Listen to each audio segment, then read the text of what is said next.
My name is Tyler Slade. I'm with Slade Roofing. I want to go over a few quick tips on the proper roles in an insurance claim situation to help prevent problems from happening in the future. Okay, I've run into some scenarios where a lot of times clients don't want to share their adjustment with the contractor. This is a problem because this is the work order. This is what the contractor has to do in order to get paid. And this happens for a few reasons. Sometimes clients falsely think that they can make money off their claim. Making money off your claim is called insurance fraud. It is a serious issue.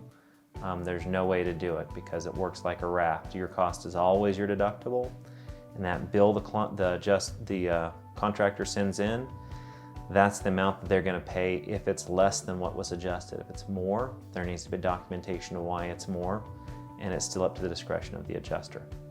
So the best way to understand these roles for me is the adjuster. He plays the role of a doctor. He comes out, he looks at your home and says, you got a sick house, let me write you a prescription. This prescription is your adjustment, okay? Your contractor, he plays the role of the pharmacist. You can take that prescription to any pharmacist you want. He has to do everything on that list in order to get paid in full, and you always have a cost. That's your deductible. It works just like your copay. So again, the adjuster is the doctor, the contractor is the pharmacist, the deductible is your copay. It's the easiest way to understand it all. Understanding your adjustment, here's another adjustment that just has a few more columns in here. Again, we just want to go through it real quick and explain what each of these is. The ACV, this is the depreciated value of your roof. So it's a 30-year-old roof, or let's say it's a 10-year-old roof, it's not worth the same as it was brand new. This is so that you don't run off, or so that the insured does not run off with the money and not get it fixed. So the initial check that they are going to receive is this amount right here, $5,139.65, less his deductible. So if he has a $1,000 deductible, he's only going to receive an initial check of $4,139.65. Then if he does all of the work according to this adjustment, and again, the best way to understand this adjustment is it's like a prescription. The adjuster played the role of the doctor. He came out, he wrote this prescription, and the contractor has to do everything on it in order to get reimbursed for these items. So the replacement cost value is this column right here, RCV. Down below, the total replacement cost value that this adjuster has figured is $6,452.77. That's not quite the total. Notice he's got this line number 8 ice and water barrier crossed off. The reason for that is that's a city code item, and this policy did have code coverage. And what needs to happen is we need to prove that we actually brought it up to code. So until that contractor proves that he brought it up to code, we will not have this $680 added into the amount. Other thing I'd like to point out is this was about half of what the city code was. The adjuster kind of made an error there determining what that dollar amount was.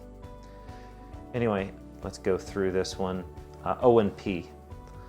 What O&P is overhead and profit. He didn't figure it in this section of the claims adjustment. He has it down here beneath on the citing though. Overhead and profit is basically if a contractor is coordinating work that's complex, sometimes it doesn't even have to be complex, it's just they're having to cover the overhead because sometimes it's weeks or months before we actually get paid the second amount, and the contractor's carrying that load. He's already paid the supplies, he's already paid the employees, and he hasn't been paid by the homeowner. And so O&P is covering overhead and profit for that contractor. It's only going to be paid to a contractor. This is not something that's ever going to be paid to a homeowner.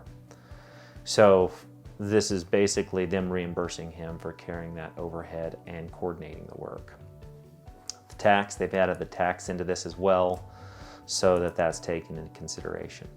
So again, the best way to understand the adjustment is your checks are going to come in a few different checks along the process. They come at different times. The ACV check, that's the depreciated check, just to get your contractor, that's basically starter money to deposit, whatever you want to call it. That's going to be paid first. The second check does not come, the RCV and the O&P and the tax does not come until your contractor submits proof that he did all of the line items over here on the to-do list. They have to all be done. If there's additional damage, your contractor needs to document it so they send more money to reimburse the contractor for that additional work that was done. Let's go down to the very bottom and we'll go through reading an adjustment again. So how to read this adjustment, you go down here, it's usually on the last page, sometimes they'll put it on the first page, but replacement cost value of this siding and roof, total replacement cost value, the adjuster has guesstimated $11,412.63. He's depreciated it by $1,880.42. Again, that money is not going to be received by the homeowner until he proves that he had hired a contractor to do all of those things, especially the O&P. He had a $500 deductible in this scenario. So the first check they sent him was $9,032.21. If this adjustment, if there was nothing wrong with this and it went exactly as adjusted, the client is going to pay his $500 deductible. Then he is going to pay the original check that he received from the contractor of $9,032.21. That's going to add up to this $9,532.21.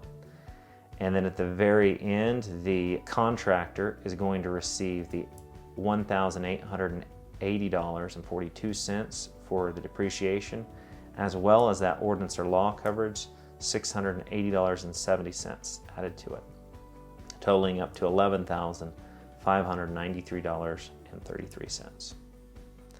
Now again, if additional damage is discovered, the contractor just needs to document that, submit it to the insurance company, so ultimately they send more money so that you can pay it to the contractor.